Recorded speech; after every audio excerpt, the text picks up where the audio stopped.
This is absolutely amazing. What a warm welcome. Thank you guys so much for having me.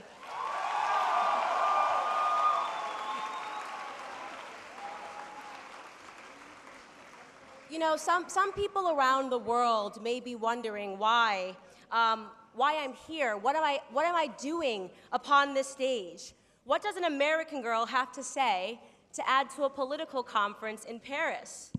In fact, at a conference which has largely been inspired by a need for French conservatism, it might seem altogether a bit inappropriate that someone from overseas is taking the stage to tell you guys and lecture about what needs to be done. But I'm here. I'm here nonetheless because the battle which currently wages in America so very closely mirrors those which are being fought abroad. In Brazil with Bolsonaro, in Italy with Salvini, in the UK with Brexit,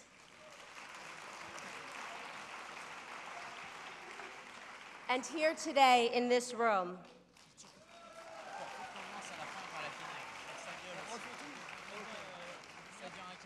I accepted the invitation to be here today because I think that it is crucial that I clarify to you all what is happening in America, because we have to further the synergy of our political landscapes.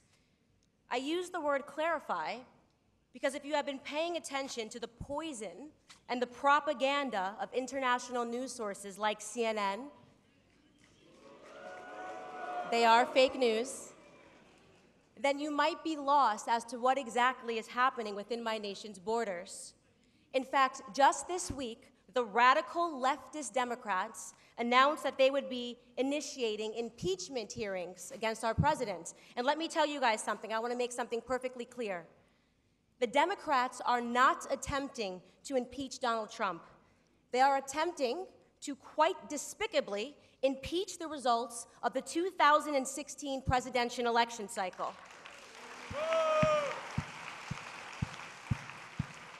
They are attempting to regain power against the will and the desire of the American people. They are attempting to impeach our democratic process because they are rotten elitists who believe that they are fit to rule America as an oligarchy. The American dream had been compromised. It was being sold off piece by piece in favor of some larger globalist initiative decided upon by a cadre of powerful elitists. American jobs were being sent overseas. Our families were being systematically broken down by government policies, and our faith had been redesignated to government and not God. For years, any individual that had the courage to speak out against the radical sea change was quickly silenced by our mainstream media and their dictionary of insults. Insult number one, xenophobic. That is now a term used to describe citizens who want to know why we are giving more preference to the needs of people that live abroad when there are scores of people that are suffering within our own country.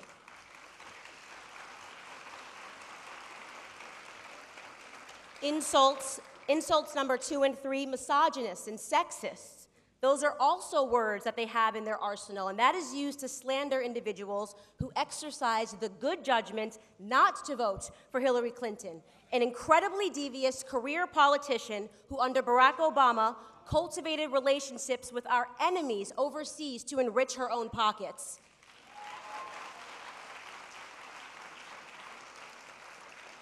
If there's one thing that I disagree with our president on, it's that he didn't, in fact, lock her up.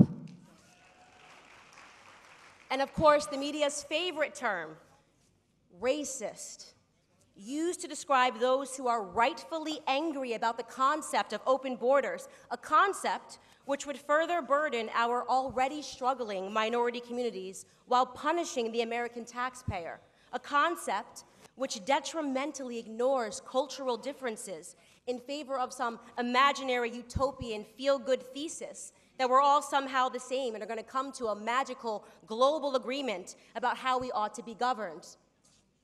It doesn't matter to our media that the people who they falsely smear and libel are American nationals.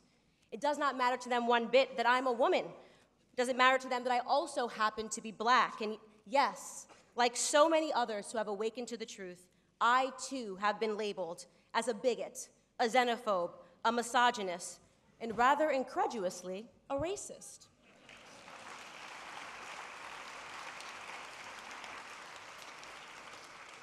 I arrived into the political scene because I began to notice that the propaganda of our news networks was not helping, but purposefully harming minorities. I used to believe the news headlines. I used to believe that conservatives were racist. I used to digest every morsel that was spoon-fed to me by the mainstream networks. I began to believe and view myself as a victim of imaginary impressions, and I would have willingly given up my individual rights to the government to protect me from them. And then I woke up. Networks like CNN do not report on race issues. They work to inspire race issues. And I'm going to provide for you guys an illustration of what I'm talking about.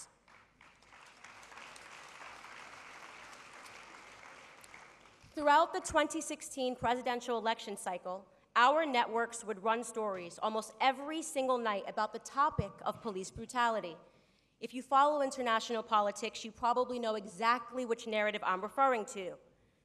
It was a narrative that black men, due to inherent systemic racism, were being shot and killed by white police officers at an alarming rate. Every night, our news networks would report on this issue, and they would show images of black Americans protesting, crying, demanding justice. This inspired a national movement known as Black Lives Matter, which was funded, I might mention, by powerful leftist progressive political organizations.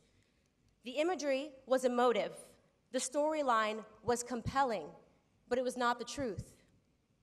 The truth, and you can all research these statistics yourself, is that throughout the year 2016, only 16 unarmed black men were shot and killed by police officers. The math on that is that if you were a black American, you had a 0.0004% chance of being shot unarmed by a police officer. That number rounds down to 0%. In fact, you had a higher chance that year as a black American of being struck by lightning than you did of being killed unjustly by a police officer. Also, the truth is that police officers in that same year were 18.5 times more likely to be shot by a black man than the other way around. And in that same year, over 95% of black homicide victims were murdered by other black Americans, nothing that the media wanted to report on. The lie and the myth of police brutality was simply an election tool. It was meant to frighten black Americans into voting for Democrats because Trump refused to take the bait and attack our law enforcement agencies. This was a dangerous lie, which led to unnecessary conflict and tension between our law enforcement agencies and black America. It was emotional manipulation which lit a fire in my belly and inspired me to launch the Blexit movement, or the Black Exit from the Democrat Party.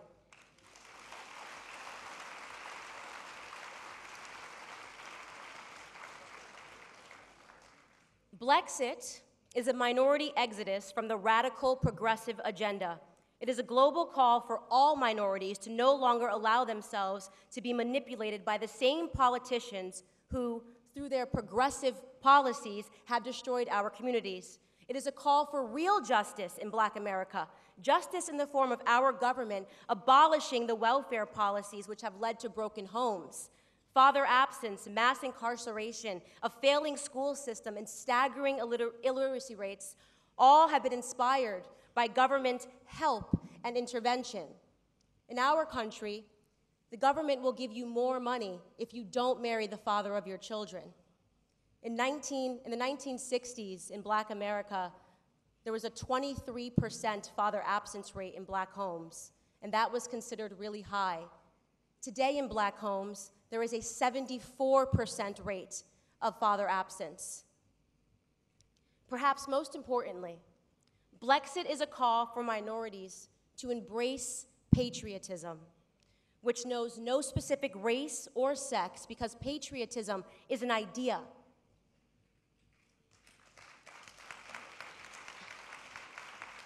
Within America, the idea is that if you work hard and you make good decisions and you stay out of trouble, our country will reward you. There's nothing dangerous or radical about America putting the concerns of the American people first. And I offer to you now that there is nothing dangerous or radical about France putting the concerns of the French people first.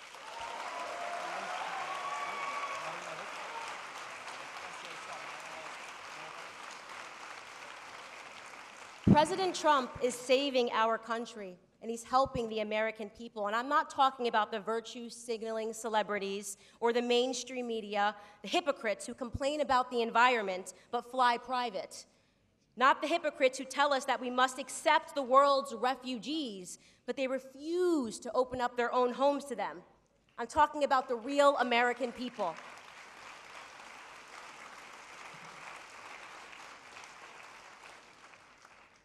And if it ever needed to be clarified, it was not Russia, it was not Ukraine, but it was the American people who voted for our great 45th president, Donald J. Trump. It was the American people who showed up in 2016 to cast their votes in an effort to disrupt a globalist agenda. It is the American people that are demanding that we make America great again.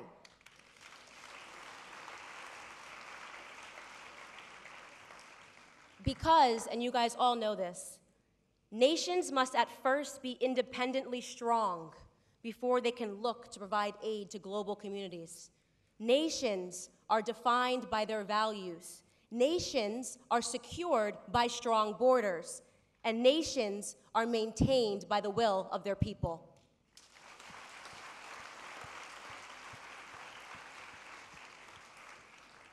When President Trump addressed the United Nations last week, he said something important. He said, "The future belongs to patriots, not globalists."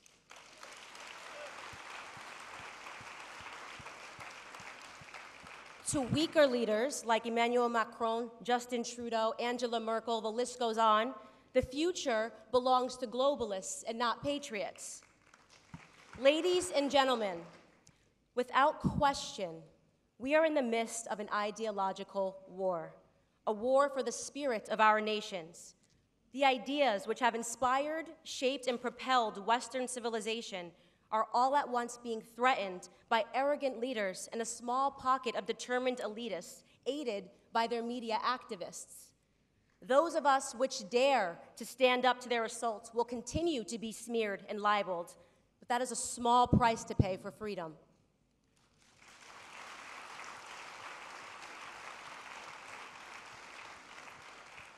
I ask for just one thing of the people in this room. Remember Dunkirk. Remember D-Day in Normandy.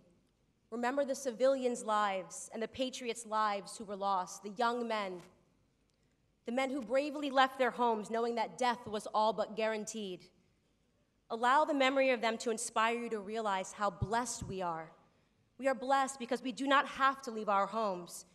We simply have to find the courage to speak out and to organize. May we never take for granted the privilege of our circumstances. Let us continue to bravely speak out and to organize. I stand upon this stage in unity with French conservatives, because if history has taught us anything, it's that when the chips are down, the United States patriots will always ally with the French and the English patriots to fight for freedom.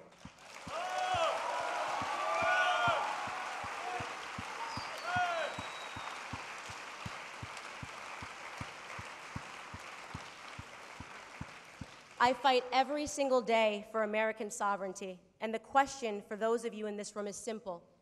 Will you fight for yours? Thank you guys so much for having me.